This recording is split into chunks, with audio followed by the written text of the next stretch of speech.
বিশ্বের সবচেয়ে ক্ষমতাবান 100 নারীর তালিকায় 3 বার জায়গা করে নিয়েছিলেন বাংলাদেশের প্রথম নারী প্রধানমন্ত্রী বেগম খালেদা জিয়া।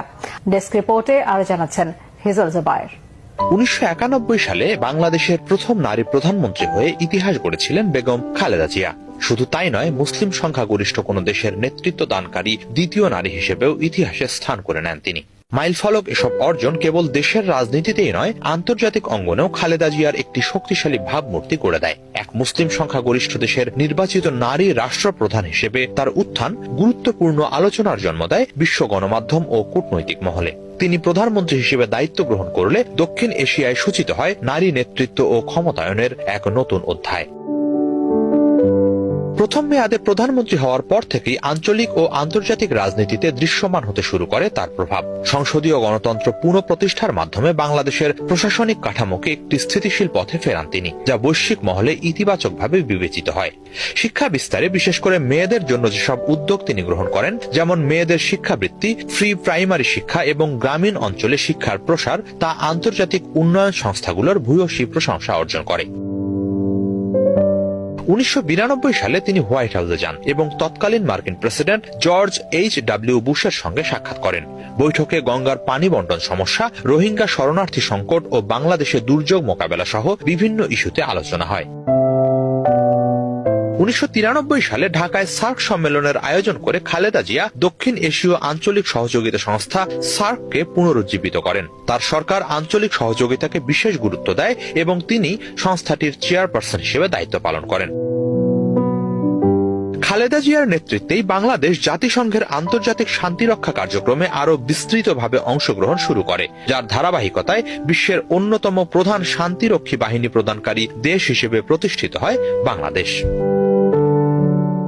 প্রথম মেয়াদে ক্ষমতায় বসে অর্থনৈতিক সংস্কার এবং বাণিজ্যিক উদারীকরণ নীতি বাস্তবায়ন করেন খালেদা জিয়া, যা বিদেশি বিনিয়োগ আকৃষ্ট করতে সহায়ক হয়। 1993 সালে তার সরকার general agreement on tariffs and trade গ্যাটে স্বাক্ষর করে। 1995 সালে গ্যাট থেকে সৃষ্টি হয় ওয়ার্ল্ড ট্রেড অর্গানাইজেশন, তারও প্রতিষ্ঠাতা সদস্য বাংলাদেশ। 2001 সালে প্রধানমন্ত্রী হিসেবে খালেদা জিয়ার তৃতীয় মেয়াদে বাংলাদেশে প্রত্যক্ষ বৈদেশিক বিনিয়োগ উল্লেখযোগ্যভাবে বৃদ্ধি পায়।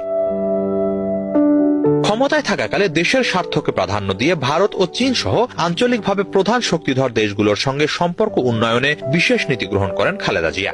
বাণিজ্য, সীমান্ত নিরাপত্তা এবং আঞ্চলিক স্থিতিশীলতার মতো গুরুত্বপূর্ণ বিষয়ে এসব দেশের সঙ্গে ঘনিষ্ঠ সহযোগিতা গড়ে তোলেন তিনি। বাংলাদেশের সার্বিক কূটনীতিকে নতুন গতি দেওয়ার ক্ষেত্রে সক্রিয় ভূমিকা পালন করেন বেগম জিয়া। যুক্তরাষ্ট্র, চীন, সৌদি আরব সহ বিশ্ব শক্তিগুলোর সঙ্গে তার একাধিক উচ্চ পর্যায়ের বৈঠক দ্বিপাক্ষিক সম্পর্ক উন্নয়নে সহায়ক ভূমিকা রাখে। বিদেশি বিনিয়োগ বৃদ্ধি ও অর্থনৈতিক সহযোগিতা জোরদারে তার প্রচেষ্টা দেশের উন্নয়ন অগ্রযাত্রাকে আরো গতিশীল করে। আঞ্চলিক ও আন্তর্জাতিক রাজনীতি এবং নারীর ক্ষমতায়নে অবদানের স্বীকৃতি স্বরূপ 2004 সালে ফোর্বস ম্যাগাজিনের করা বিশ্বের সবচেয়ে ক্ষমতাবান 100 নারীর তালিকায় স্থান পান খালেদা জিয়া। এটি তাকে বৈশ্বিক পরিমণ্ডলে বিশেষভাবে চিহ্নিত করে।